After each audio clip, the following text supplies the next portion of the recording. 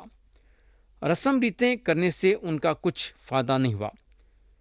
ہم کو معلوم ہونا چاہیے کہ انہوں ختنہ کرانے سے بہت پہلے خدا کے طرف سے ان کو برکت مل گئی تھی۔ ایمان کے ذریعے سے ابراہیم خدا کے نظروں میں راز باز ٹھہرے۔ انہوں ختنہ کرانے سے پہلے خدا ان کو اپنے نظر میں قبول کر لیا۔ پیدائش کی کتاب باب 12 اور اس کی آیت 1 سے 4 میں اگر ہم دیکھیں گے تو خدا ان کو اپنے خدمت گزاری کے لیے بلایا اور اس وقت انہوں 75 برس کے تھے۔ ختنہ اس وقت لاگو ہوا جب انہوں 99 برس کے تھے۔ یہ بات کا ثبوت ہم کو پیدائش کی کتاب باب 17 اور اس کی آیت 1 سے 17 میں ملے گا۔ رسمیں ریتیں ہم کو ہمارے ایمان کے بارے میں بتاتی ہیں، مگر ہم یہ نہیں سمجھنا کہ رسم اور ریتیں کرنے سے ہم خدا کے نظروں میں خاص گنے جائیں گے۔ ایسی بات نہیں ہے۔ ہمارے ایمان کی نظر ہمیشہ یسوع مسیح پہ رہنا چاہیے۔ تو پیارے بھائی اور بہن، آج آپ اپنے اپنے دلوں کو جانچنا ہے۔ آپ کی نظر رسم و ریتوں میں ہے یا پھر یسوع مسیح پہ ہے؟ رسم و ریتیں تو ہمارے اندر کے ایمان کی نشانی ہیں۔ اب ہم آیت 13 سے 16 پڑھیں گے۔ یہاں لکھا ہوا ہے، کیونکہ یہ وعدہ کہ وہ دنیا کا وارث ہوگا نہ ابراہیم سے نہ اس کی نسل سے شریعت کے وسیلے سے کیا گیا تھا، بلکہ ایمان کی رازبازی کے وسیلے سے، کیونکہ اگر شریعت والے ہی وارث ہوں تو ایمان بے فائدہ رہا اور وعدہ لا حاصل ٹھہرا، کیونکہ شریعت تو غضب پیدا کرتی ہے، اور جہاں شریعت نہیں وہاں عدل حکمی بھی نہیں۔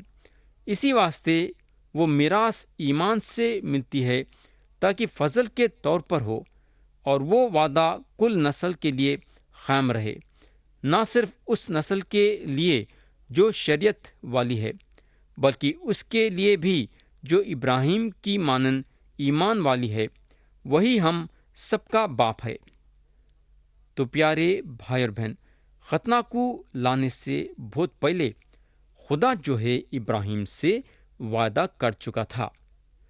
ابراہیم صرف خدا کے باتوں کا یقین کرے تو خدا جو ہے ابراہیم کو ان کے ایمان کے ذریعے سے ان کو نجات دیا۔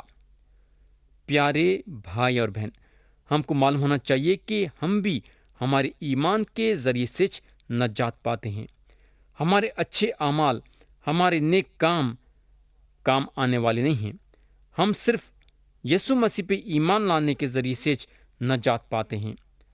اب ہم پڑھیں گے آیت 17۔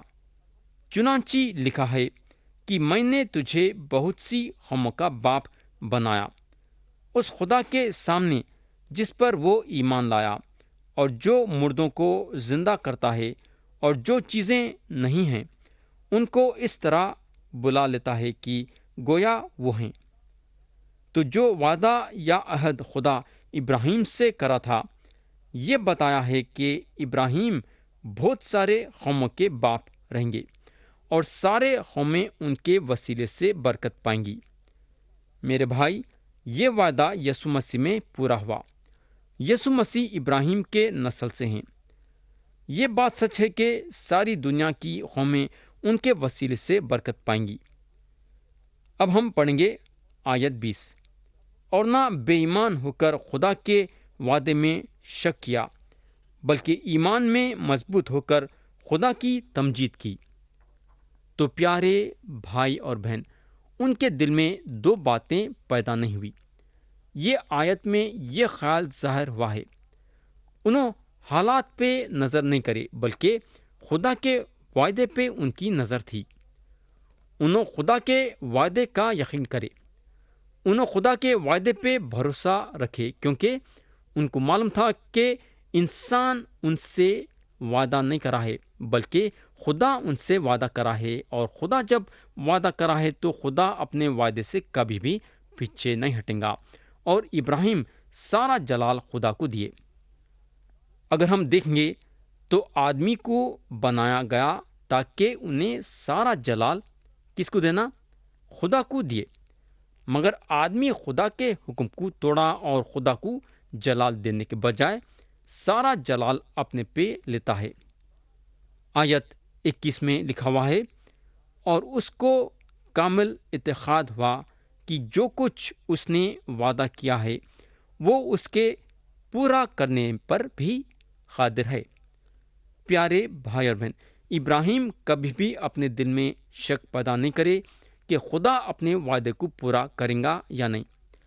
یہ شک کی بات نہیں ہے کہ حضرت ابراہیم جو ہیں اپنے زندگی میں غلطیاں ضرور کرے، انہوں اپنے زندگی میں گناہ ضرور کرے، انہوں اپنے زندگی میں جب ناکامیاب بھی تھے، اور یہ شک کی بات نہیں ہے کہ ان کے پاس حکمت بھی تھی اور ان کے زندگی میں اچھائیاں بھی تھے، مگر ان کے زندگی میں سب سے بڑی خوبی یہ تھی کہ انہوں ہمیشہ خدا پہ بھروسہ رکھتے تھے۔ ان کا بھروسہ خدا پہ سے نہیں اٹھ گیا تھا، انہوں ہمیشہ خدا پہ بھروسہ رکھتے تھے۔ ابراہیم کا ایمان مضبوط ہوا، خاص طور سے جب ان کے سامنے رکاوٹیں پیدا ہوتے تھے، اور ان کی زندگی ہمارے لیے ایک ایمان کا مثال ہے۔ اگر انہوں اپنے طاقت پہ نظر کرتے تھے اور اپنی طاقت سے کنعان کے زمین پہ قوم تیار کرنے کی کوشش کرتے تھے تو انہوں یہ کام نہیں کر سکتے تھے۔ ان کو یہ بات معلوم تھی کہ انہوں اپنی طاقت سے قوم تیار نہیں کر سکتے۔ ابراہیم خدا کو دیکھے، خدا کے حکموں پہ عمل کرے اور خدا کا انتظار کرے ان کے زندگی میں خدا کا وعدہ پورا ہونے کے لیے۔ پیارے بھائی اور بہن، خدا کے حکموں پہ چلنا اور خدا کا انتظار کرنا ہمارے زندگی کا بہت بڑا حصہ ہونا چاہیے۔ آیت 22 پڑھیں گے، اس سبب سے یہ اس کے لیے راز بازی گنا گا۔ پیارے بھائی اور بہن، یہ مردوں میں سے جی اٹھنے کا ایمان، موت کے ذریعے سے زندگی، یہ دو چیزیں جو ہیں خدا ابراہیم کے پاس سے قبول کرا۔ خدا جو ہے ابراہیم کو ان کے ایمان کے لیے رازباز ٹھہرایا، کیونکہ ابراہیم یہ یقین کرے کہ خدا جو ہے ایک مرے ہوئے کوکھ میں سے ایک بچے کو اٹھا سکتا ہے، یعنی کہ سارا کے کوکھ میں سے۔ میرے بھائی، خدا ان کو ہمیشہ کی زندگی دینے کا وعدہ کرتا ہے جو یہ یقین کرتے ہیں کہ انہیں اپنے بیٹے یسوع مسیح کو تیسرے دن قبر میں سے جلایا۔ قبر ایک موت کی جگہ تھی اور ہے، اور وہ موت کے قبر میں سے خدا یسوع مسیح کو تیسرے دن زندہ کرا اور قبر میں سے باہر لایا۔ اب ہم آیت 23 اور 24 پڑھیں گے۔ لکھا ہوا ہے جہاں پولس بولتے ہیں، اور یہ بات کی ایمان اس کے لیے رازبازی گنا گیا، نہ صرف اس کے لیے لکھی گئی بلکہ ہمارے لیے بھی، جن کے لیے ایمان رازبازی گنا جائے گا، اس واسطے کہ ہم اس پر ایمان لائے ہیں جس نے ہمارے خداوند یسوع کو مردوں میں سے جلایا۔ پیارے بھائی اور بہن، سارا کی کوکھ ایک قبر تھی، یہ ایک موت کی جگہ تھی، مگر اس میں سے زندگی پیدا ہوئی۔